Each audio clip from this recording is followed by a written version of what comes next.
আপুনি ঠিকে কৈছে পৰহিৰ দিনটো আছিল আমাৰ সমগ্ৰ অসমৰ বাবে গুৰুত্বপূৰ্ণ দিন 200 বছৰ যি ইষ্ট ইণ্ডিয়া কোম্পানী ব্ৰিটিছ ৰাজ বা তাৰ পৰৱৰ্তী সময়ত কংগ্ৰেছলৈকে কেৱল শাসন আৰু শোষণৰ বলি হোৱা আমাৰ চাহ জনগোষ্ঠীসকলে 200 বছৰৰ পিছত তেওঁলোকৰ নিজৰ যি ভূমি সেই ভূমি ডক্টৰ হিমন্ত বিশ্ব শৰ্মাৰ নেতৃত্বাধীন বিজেপি মিত্ৰজোঁটৰ চৰকাৰে আজি তাৰ সম্পূৰ্ণ অধিকাৰ প্ৰদান কৰিছে 3,33,000তকৈ অধিক পৰিয়াল লাভান্বিত হ'ব 200 বছৰ পৃথিৱীত তেনেকুৱা হোৱা নাই যে 200 বছৰ নিজৰ ভূমিৰ ওপৰত থকা বিচাৰ কৰাৰ অধিকাৰ নাছিল সেই ভাল খবৰটোৰ পিছত ওপৰা পৰিকৈ আৰু এটা অতি সুন্দৰ খবৰ যে 6 জনগোষ্ঠীৰ জনজাতি কাৰণৰ বাবে এই ৰাজ্য চৰকাৰখনে বিভিন্ন সময়ত প্ৰতিটো পক্ষৰ সৈতে আলোচনা কৰি আছিল যদিও বিভিন্ন কাৰণত সেইটো ফলপ্ৰসূ হোৱা নাছিল যদিও ডক্টৰ হিমন্ত বিশ্ব শৰ্মা নেতৃত্বাধীন ৰাজ্য চৰকাৰে এতিয়া সমাধান সূত্ৰ উলিয়াই কালি সদনত তাৰ প্ৰতিবেদন দাখিল কৰিলে আৰু ই কেন্দ্ৰীয় চৰকাৰলৈ যাব আমি সম্পূৰ্ণ ইতিবাচকভাৱে আশা কৰোঁ যে আমি নিশ্চিতভাৱে 6 জনগোষ্ঠীয়ে এই জনজাতিকৰণ পাম বাকী এতিয়া থকা জনজাতিবিলাকৰ 1.00001 যাতে হানিবিঘিনি নহয় তেওঁলোকৰ লাভ কৰি থকা সুবিধা ইত্যাদিৰ পৰা বঞ্চিত নহয় সেই দৃষ্টিৰে আচলতে এইখন দিয়া হৈছে আৰু মুখ্যমন্ত্ৰী মহোদয়ে নিশ্চিতি প্ৰদান কৰিছে যে যিয়ে হ'ব বৰ্তমানৰ এছটিসকলৰ 1 বিন্দু ক্ষতি নোহোৱাকৈ হ'ব গতিকে সকলোৰে বাবে উইন উইন চিটুৱেশ্যন আৰু আমি ভাবোঁ এইটো এটা ঐতিহাসিক মুহূৰ্ত আৰু বিৰোধীক এটাই অনুৰোধ কৰিছোঁ যিটো আপোনালোকে বিগত 60-70 বছৰ দিব নোৱাৰিলে সেই বস্তুটো এতিয়া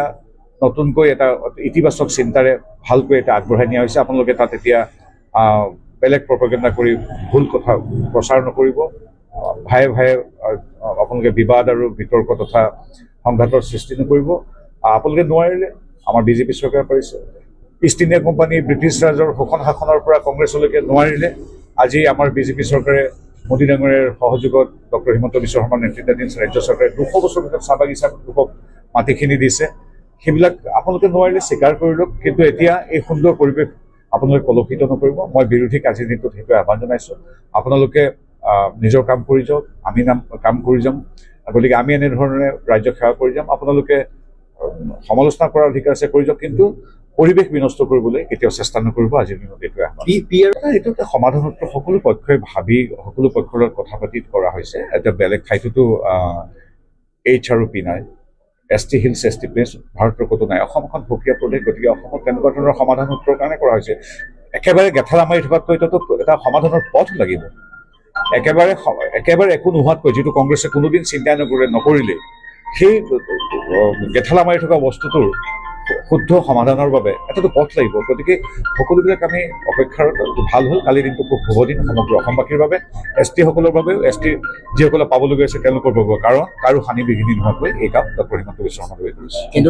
আচলতে ৰাজ্য চৰকাৰে দিয়াৰ পিছত কেন্দ্ৰ চৰকাৰৰ বিভিন্ন আলোচনা হ'ব তাৰপিছত বিভিন্ন সাংবিধানিক পথ ইত্যাদিৰ পিছত আমি নিশ্চিতভাৱে মই নিজেও এগৰাকী আহোম গতিকে মইতো আশা কৰিছোঁ যে ST হওক